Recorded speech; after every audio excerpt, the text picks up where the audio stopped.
जय माता जी दोस्तों। मैं हूँ अर्चना तिवारी। स्वागत है हमारे चैनल ज्ञान की बात विद अर्चना चिंतामणि में आप सभी लोगों का। कैसे हैं आप लोग, ये बताने के लिए कमेंट बॉक्स में जय माता जी ज़रूर लिखिए। दोस्तों, आज की वीडियो में हम बात करेंगे प्रसन्न रहने के उपाय। बहुत सारे ऐसे लोग हैं जो इस दुनिया में सब कुछ रहते हुए भी दुखी हैं और कुछ नहीं रहते हुए भी दुखी हैं। मैंने प्रैक्टिकली में भले ही मेरी उम्र कम है, लेकिन मैं जब से बड़ी हुई हूँ और अपने होश को संभाली हूँ, जानती हूँ और समाज को देख रही हूँ। जहाँ थी वहाँ भी, जहाँ हूँ वहाँ भी, जहाँ गई शादी के बाद वहाँ भी, मतलब कोई ऐसा स्थान नहीं और कोई ऐसा व्यक्ति नहीं मिला कि जो कह दे कि मैं जीवन में 1% भी हर तरीके से खुश हूँ। तो चलिए आज हम इसी के बारे में बात करेंगे और आपके मन की सारी बातों को बाहर निकालेंगे। आपके मन में इस समय क्या चल रहा है, वो भी, आप क्या सोचकर दुखी होते हैं, वो भी, आप क्यों दुखी होते हैं, वो भी, और आपको क्यों दुखी होना चाहिए और क्यों नहीं होना चाहिए, वो भी। यानी आज आपके मन के दुख को, आपके मन की पीड़ा को, आपके मन के कलह को, आपके दिल को शांति पहुंचाना और इन सारे विकारों को दूर करने के लिए मैं आई हूँ। तो दोस्तों, आप इन सारी बातों को उम्मीद है कि बहुत अच्छे से सुनेंगे, समझेंगे, क्योंकि एक बार आपने पूरा वीडियो देख लिया तो मुझे विश्वास ही नहीं, 100 में 100% विश्वास है, आज आप शांत तो हो ही जाएँगे और आपका मन हमेशा के लिए प्रसन्न रहना शुरू कर देगा। तो चलिए, इससे पहले वीडियो को शुरू करें, तब से पहले आपको सबसे पहले कि आप हमारे चैनल पर पहली बार आए हैं, पहली बार मेरी वीडियो देख रहे हैं, तो मेरे चैनल को सब्सक्राइब कर लीजिए ताकि मेरे हर वीडियो का नया नोटिफिकेशन आपको पहले प्राप्त हो सके। वीडियो को लाइक ज़रूर करिएगा ताकि मैं जान सकूं कि आपको वीडियो पसंद आई या नहीं आई। अगर पसंद ना आए तो लाइक मत करिएगा, लेकिन अगर पसंद आए तो कृपया करके लाइक ज़रूर कर लीजिएगा ताकि आपके एक लाइक और सब्सक्राइब से हमारी भी हिम्मत बढ़ जाए। आपने पहले ही चैनल को सब्सक्राइब कर रखा है तो कमेंट करिए और लाइक ज़रूर करिए। क्या आपको मेरी बातों से थोड़ा भी राहत मिला? क्या मेरी बातें आपको अच्छी लगती हैं? क्या आप मुझे रोज़ अपने घर बुलाना चाहते हैं? अगर सच में तो वादा करिए और कमेंट करिए, लाइक ज़रूर करिए। तो चलिए वीडियो को शुरू करते हैं। इससे पहले नवरात्रि का समय है और माता रानी आप सभी के घरों में कृपा सदा बनाए रखें, खुश रहें, स्वस्थ रहें, अपने परिवार के साथ मस्त रहें, आपकी मनोकामनाएँ पूर्ण हो और सबसे पहले माता सरस्वती और कुष्मांडता माता आपको, आपके बच्चों को सद्बुद्धि दें जिससे आपका पुण्य और धर्म बढ़े, तब आपके घर में खुशियाँ आएँ, तो चार चाँद लग जाएँ। तो चलिए दोस्तों, आशीर्वाद के साथ अब वीडियो को शुरू करते हैं। आप भी हमें आशीर्वाद ज़रूर ही दे दीजिएगा कि मैं अपनी मंजिल की तरफ आगे बढ़ूँ और सफलता प्राप्त करके आपकी सेवा हमेशा करती रहूँ, मरते दम तक। तो दोस्तों, आज की वीडियो में हम यही बात करेंगे कि प्रसन्न होना सबसे बड़ी कला है। सब काम आप सबके लिए करते हैं, लेकिन कुछ काम अपने लिए करते हैं, जो आपकी ज़िम्मेदारी है कि आप खुद को प्रसन्न रखें। कोई आपको प्रसन्न नहीं रख सकता है। जब उम्र धीरे-धीरे, धीरे-धीरे बढ़ती है और एक उम्र में आदमी आता है, जब शादी-विवाह नहीं होते हैं तो इसके पहले सब सोचते हैं, ऐसा होगा, वैसा होगा, ये नहीं होगा, वो नहीं होगा। फिर इसके बाद ज़िम्मेदारियाँ, ऐसा लगता है कि माता-पिता में कमी थी या कुछ चीज़ों की कमी थी जो मैं सुधार करके अपने जीवन में ऐसा नहीं लाऊँगा। यानी आपके जीवन में अनेक सपने बनते रहते हैं तब जब आप एक उम्र पे होते हैं। उस समय आपको ज़रूरत होती है मेहनत करने की। मैं इसलिए इस बात को कह रही हूँ कि अगर ये वीडियो आप बच्चे होके देख रहे हैं तो फिर अपने बारे में सुनिएगा। लेकिन अगर आप माता-पिता हैं तो अपने बच्चों को ये वीडियो दिखाइएगा, ये बातें सुनाइएगा और ये बातें बताइएगा। एक उम्र होती है कि उस उम्र में आपको मेहनत करनी चाहिए। जब 11 साल से और 16 से 17 साल की उम्र में हो, तो उस समय बच्चों को परफेक्ट डिसीज़न ले लेना चाहिए कि मुझे करना क्या है, मैं करूँगा क्या, किससे मेरा भविष्य होगा, उत्तम होगा। चलिए, कोई पेट से सीख कर नहीं आता है, सारी चीज़ें बाहर आने के बाद ही और समय बदलने के बाद, ज़रूरत बदलने के बाद ही लोग सोचते हैं कि मैं डीएम बनूँगा, एसपी बनूँगा, पुलिस दरोगा बनूँगा, ये करूँगा, वो करूँगा, राजनीति में जाऊँगा या गाँव का ग्राम प्रधान बनूँगा, जो भी करूँगा, डॉक्टर, इंस्पेक्टर, सीनियर इंजीनियर जो बनना है, सारे सपने आपके आते हैं। तो कोई बात नहीं, आपको अपना पता नहीं है तो आप ये अपने आप से बैठकर बात करिए। लड़के हैं तो अगर नहीं है तो अपने माता-पिता को ये बात मतलब जाननी चाहिए कि अपने बच्चों से ये बातें सुनाएँ। तो बैठ के बात करनी चाहिए कि मैं क्या बनूँगा, मैं क्या बनूँगी, मुझे क्या बनना है, मुझे अच्छा क्या लगता है, मैं किसमें बहुत अच्छे से अपना काम कर सकती हूँ, किसमें अच्छे से निभा सकता हूँ, क्या मुझे आता है। यानी अपने अंदर के हुनर को और अपनी क्षमता को आपको देखना है कि क्या आप बन सकते हैं और क्या आप नहीं बन सकते हैं। इसके बाद आपके पास व्यवस्था कैसी है, कोई ज़रूरी नहीं कि आप बड़ी तैयारी करिए। आप वो तैयारी करिए जिससे आसानी से सफल हो जाइए। उसके बाद आप अगर आपके अंदर काम करने की क्षमता है, तो कभी भी मनुष्य चाहे उम्र में बड़ा हो, छोटा हो, अगर वो चाहता है सफल होना, तो मैं लिख के दे सकती हूँ कि हर उम्र में वो प्रयास करेगा और हर समय वो सफल होगा। क्योंकि ज़रूरी नहीं है कि आपकी चाहत सिर्फ़ एक उम्र में ही होती है। आप हर पड़ाव में जीत सकते हैं अगर आपके अंदर काम करने की क्षमता, लगन और आत्मविश्वास परिपूर्ण है, तो आपको सोचना चाहिए। आजकल इंटरनेट का ज़माना है, बहुत सारे मेरे जैसे वीडियो आपको सुनने और देखने के लिए मिल जाएँगे। तो आप जिस चीज़ को करना चाहते हैं, उसका जड़ नींव खोद डालिए और उसकी हर एक बातें निकाल डालिए, कैसे होता है, क्या होता है, क्यों होता है, कब होता है, क्या, कितना, कैसे, कब, क्यों, क्यों? यानी सभी प्रश्नवाचक चिन्ह जो होते हैं, आपने जो एलकेजी से लेके और लास्ट तक पढ़ी है, सारे प्रश्न निकाल लीजिए और हर प्रश्न को प्रश्न करिए अपने प्रश्न से। आपको उत्तर स्वयं मिलेगा। क्या आपको करना है? क्योंकि याद रखिए कि कोई व्यक्ति अमीर नहीं पैदा होता, सबने अपने कर्म को महान बनाया है तभी अमीर हुआ है और सबकी मेहनत एक मेहनत लेवल तक लेती है, तब अमीर बनता है। कोई छू के अमीर नहीं बनता है। छू के अमीर सिर्फ़ वो लोग बनते हैं जिसके माता-पिता ने बहुत सारी संपत्ति मेहनत करके कमाई हो, जिसको विरासत में आजा बाबा ने देकर गई हो या ये कहिए कि बहुत सारे संपत्ति ऐसे मिली हो, जैसे कहीं से मिली हो किसी पिछले जन्म के कर्म के कारण, पर वो आपके साथ नहीं रहने वाली है। कुछ ही दिन के लिए आपके पास सुख रहेगा। इसीलिए अपना कर्म पहले मजबूत बनाइए। जिस दिन आप कर्म करके मजबूत बनाएँगे ना, उस दिन आपको इतना विश्वास हो जाएगा कि मैं जीतूँगा, जीतूँगा, जीतूँगा क्योंकि आपके अंदर ये चाहत चीख-चीख के करेगी। आपको धूप भी नहीं लगेगा, बारिश भी आपको परेशान नहीं करेगी। अगर आपकी मंज़िल आपके साथ होगी, आपके सपने साथ होंगे, तो आपको भूख लगते हुए भी भूख की क्षमता बढ़ जाएगी रोकने की। आपको मैं ज़्यादा क्या बताऊँ, मैं इतना बता सकती हूँ आपको कि आप हर काम उसके पीछे-पीछे समझेंगे और अपनी मंज़िल को आगे समझेंगे। आपका समय हर एक समय चीख कर कहेगा कि तुमको ये करना चाहिए, क्योंकि आप उसको ढूँढ रहे हैं, आप उसको जान रहे हैं, आप उसको पहचान रहे हैं, आप उसको पाना चाहते हैं और जब छोटा-सा उदाहरण है कि व्यक्ति को भूख लगी रहती है, तो चीज़ों को जल्दी से समाप्त करने की कोशिश करता है। किसी भी चीज़ को भोजन को दे दीजिए खाने के लिए, तो वो उसका टेस्ट नहीं लगता है, सिर्फ़ पेट जल्दी भरना चाहता है, इसलिए कि उसकी भूख बढ़ी है। तो आप अपनी भूख बढ़ाइए, ताकि आपकी ज़रूरत है, तो उसके बीच में आने वाली हर समस्या आपको छोटी लगेगी। मैं आपको एक वीडियो के माध्यम से जिसका 35 के वायरल हुआ था वीडियो, है अभी देख सकते हैं आप उसको। मैं बताई थी कि जब आर्मी और अन्य चीज़ों का फिजिकल होता है, किसी भी एसपी, डीएसपी, डीएम, आर्मी, दरोगा मतलब कोई भी फिजिकल होता है, तो उस समय जब आप दौड़ते हैं, तो थोड़ी दूर 1 डेढ़ 2 किलोमीटर दौड़ने के बाद आपका पेट अंदर से गर्म होता है और जब गर्म होता है, तो आपका मन और दिल घबराता है।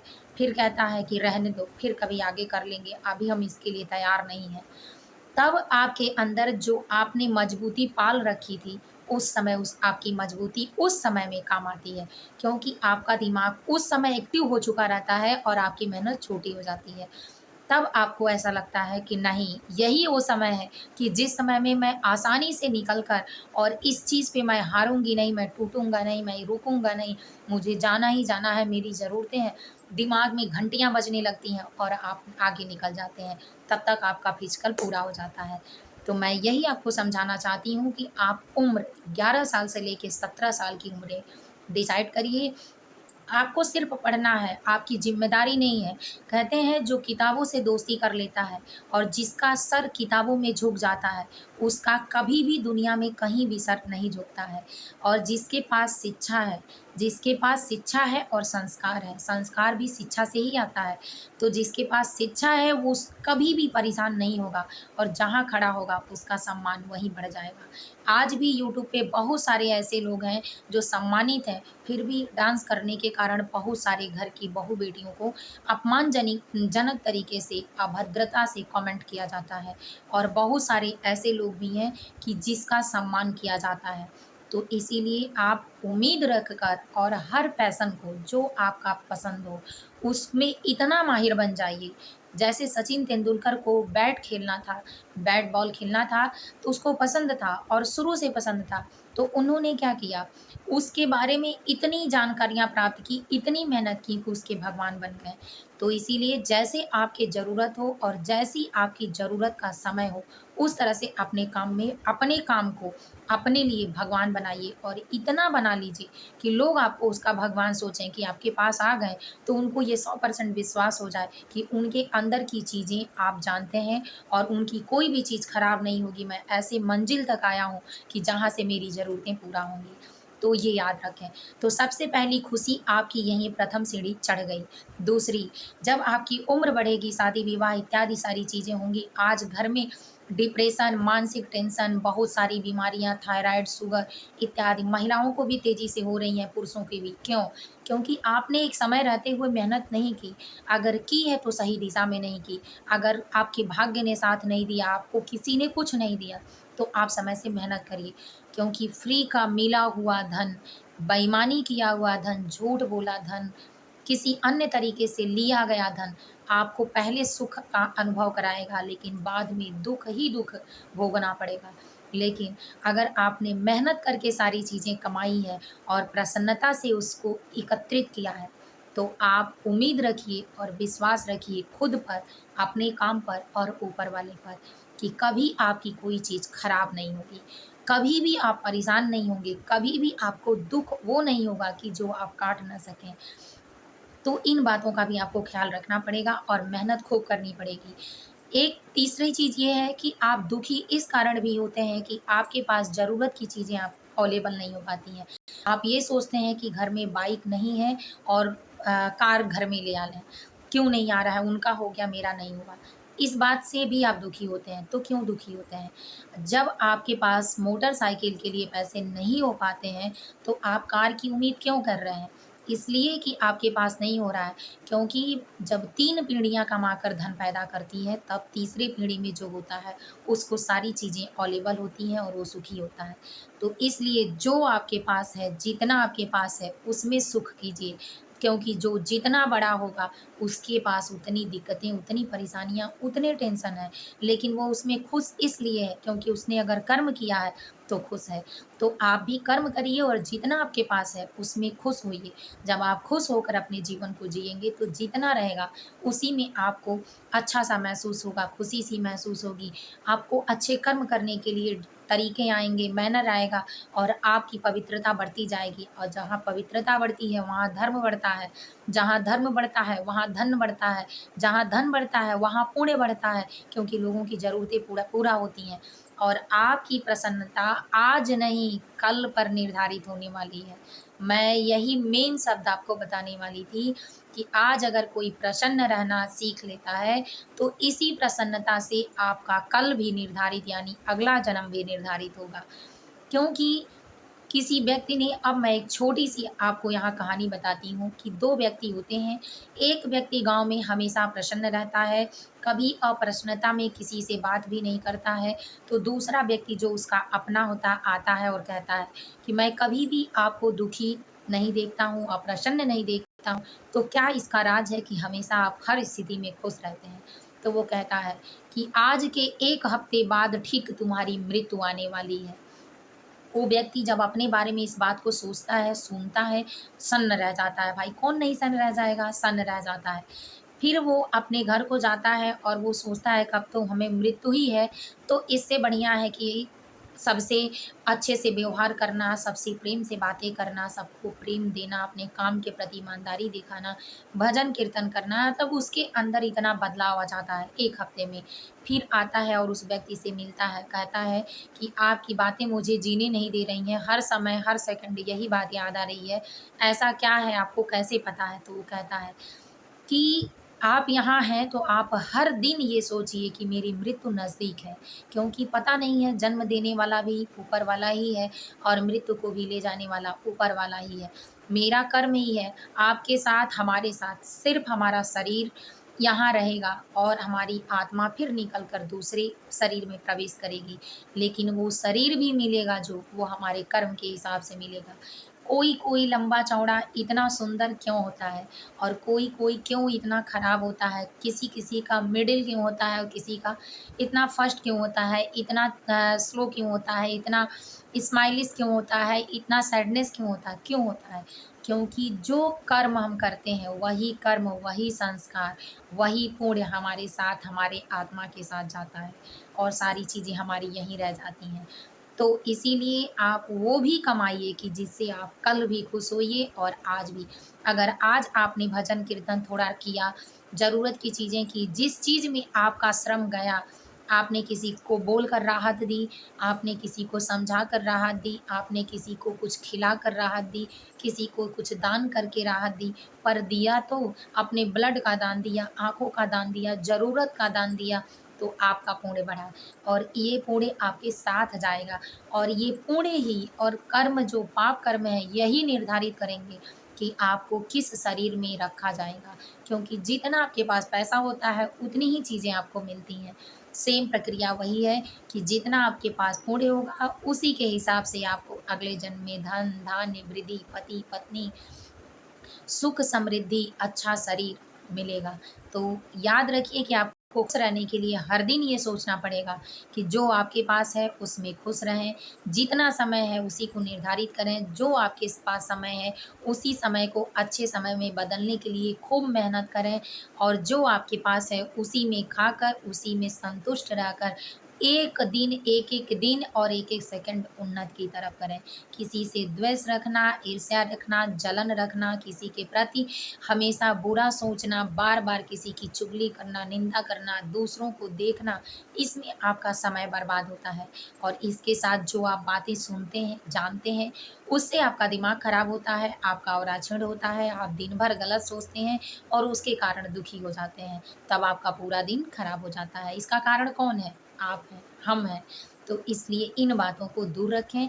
जो है जैसे है कर्म करना सोचें। सुबह से शाम तक का अगर कर्म आपने अच्छा किया प्रतिदिन, तो कहते हैं कि एक-एक दिन का जोड़कर महल बन जाता है। तो एक-एक पुण्य बटोर कर, जोड़ कर आपका इतना होगा और जब इतना होगा तो आपको वही चीज़ें मिलेंगी जिसकी आपने चाहत की है। आपकी भी चीज़ें पूरी होंगी कब? जब आपके पास ज़्यादा पैसे होंगे। तो वैसे जब आपके पास ज़्यादा पुण्य होगा, तब आपकी मनोकामनाएँ पूरी होंगी, क्योंकि सब कुछ अपने हाथ में नहीं होता। कुछ चीज़ें उनके हाथों में भी है, तो उनके हाथों से लेने के लिए हमारे पास पैसा जैसे दुकान पे जाकर लेने के लिए चाहिए, तो वैसे उनके हाथों से लेने के लिए भी हमारे पास धर्म होना चाहिए, पुण्य होना चाहिए, विश्वास होनी चाहिए, आस्था होना चाहिए, लगन होना चाहिए, तब हम प्रसन्न रह सकते हैं। तो प्रसन्न रहने के बहुत सारे उपाय थे, पर मैं आपको उदाहरण में ये सारी चीज़ें इसलिए बताई हूँ, ताकि आप मेहनत करें, उन्नति की तरफ बढ़ें, आपका हर एक सेकंड दूसरे के पास खड़े होने, बात करने में खराब बीतेगा, इसलिए और कहे सुने जाने में क्रोध, ईर्ष्या बढ़ेगी। इससे बढ़िया अकेले रहिए, अपने मन से भजन कीर्तन गुनगुनाते रहिए, अपने काम के प्रति ईमानदारी रखिए और हमेशा फुर्ती में रहिए। जब खाना हो तभी खाइए, जब सोना हो तभी सोइए, जब बैठना हो तभी बैठिए, लेकिन जो काम जिस समय करना हो उसी समय करिए। फिर देखिए आपके पास धन क्यों नहीं आता है, निश्चित आएगा और माता लक्ष्मी उसी का साथ देती हैं, जो खुद का साथ देता है। जिसने मेहनत की है वही दुनिया में जीवित है, वरना मुर्दे तो आज भी शमशान में ले जाके लोग छोड़ आते हैं। तो उम्मीद है कि आप वीडियो में सारी बातें समझ चुके होंगे। फिर अगली वीडियो नेक्स्ट स्टेप पर देखने के लिए चैनल को सब्सक्राइब कर लीजिए, वीडियो को लाइक कर लीजिए। फिर मिलूँगी एक नए वीडियो में नए ज्ञान के साथ। तब तक जय माता जी, हर हर महादेव। कमेंट बॉक्स में ज़रूर लिखिएगा।